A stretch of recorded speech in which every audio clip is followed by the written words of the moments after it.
It's the second part of a cyber attack video. I did one previously about EMPs versus cyber attacks, but after putting it up and watching it, I realized that I missed something pretty important that they're definitely doing. We're already seeing them do it now, and it's going to get guys killed. So let's get started with this.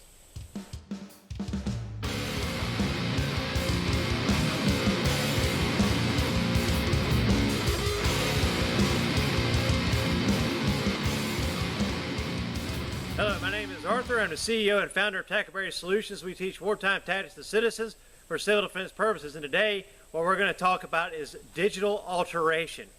So, you got to think about this. If you know what the 1776 report was, guess what you can't find anymore? What about all the Dr. Seuss books that you can't find as well because they weren't woke enough? At the moment, there are manuals such as like the Ranger Handbook may or may not be findable, and some other manuals like improvised explosives and incendiaries. Those are the key manuals you really got to watch, because what they're doing is they're altering them. They're not making it impossible for you to find, they're altering them. Now, I'll give you a good example.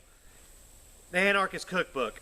The Anarchist Cookbook was altered and or some say maybe even created by the CIA, and the idea was to eliminate radical groups, militant groups, through misinformation and disinformation.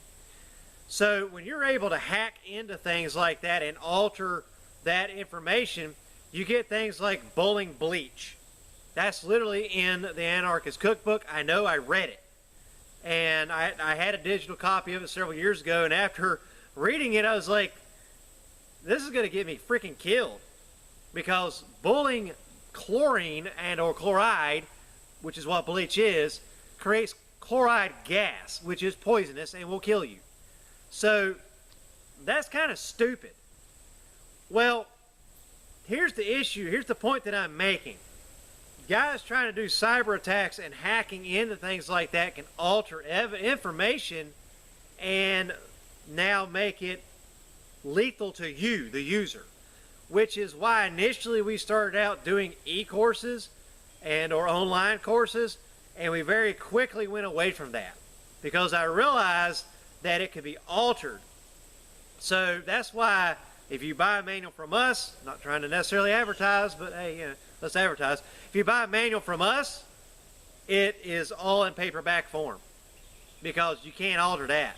You can't mass edit it and kill a bunch of people with it. It's not doable. It's going to be obvious you tried to alter it.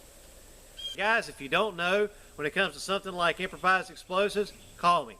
I'll tell you, as long as you don't have a Middle Eastern accent and sound like you just got off a grade tail like 2 weeks ago, I'll talk to you about it. I'll tell you whether it's good or bad information.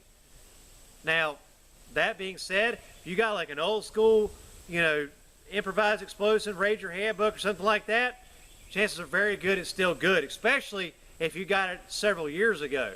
Chances are really high that it's good. But right now, I wouldn't trust a damn thing coming off the line. And I absolutely, for damn sure, wouldn't be looking at it or trying to order it. So we're going to look at doing our videos kind of like we do our books. And in our books, you'll be deep into a conversation about, one particular topic, and it'll remind me of something, and when I was writing it, and I'll be like, oh, hey, side note, da-da-da-da, right? Well, I don't know why the earlier video reminded me of this, but it reminded me of something that I was taught in basic training that the average person doesn't know. And now I remember why. It's because they've altered and edited the actual training manuals now. So you won't find this in a training manual anywhere. But it's something I learned in basic training. And the guys that I got later in my career, and I was like 10, 12 years into my career, these guys they didn't know this. And I'm like, how do you not know this? So this is an Arthur side note. Hot air rises. Duh. Well, what you probably don't realize is that CS gas and tear gas and things of that nature are actually hot air. So if somebody pops that canister and rolls it in on you, guess what? It's going to go high. So all you got to do is go low. What we were taught was to dig a hole in the ground, area like this, dug a hole in the ground, stick your face in it, get your breath, stand up, and run out of the area, right? If you have to stand and fight that area, stay as low as possible. Well, I can tell you from personal experience, it actually works. Because 5 seconds after that cadre guy told me this, they popped CS gas and threw it in on top of us, along with about 3 canisters of tear gas, and it got real crazy real fast. So, yeah, it was interesting. But what also happened was, because it was an open area like this, that gas dissipated very quickly. Now, you could still taste and get the side effects from the residual gas in the air, but it was nowhere near as lethal as it initially was. So, yeah, I dug a hole in the side of the mountain because we were in Fort Knox, Kentucky. Woo-hoo. And I dug a freaking hole in the ground and got my damn air, and we started fighting. And I stayed my ass on the ground because we couldn't go anywhere. We were cornered. We were being ambushed. And guess what? It worked. So, a little something you might want to think about. Thank you guys very much for watching. Y'all have a great day.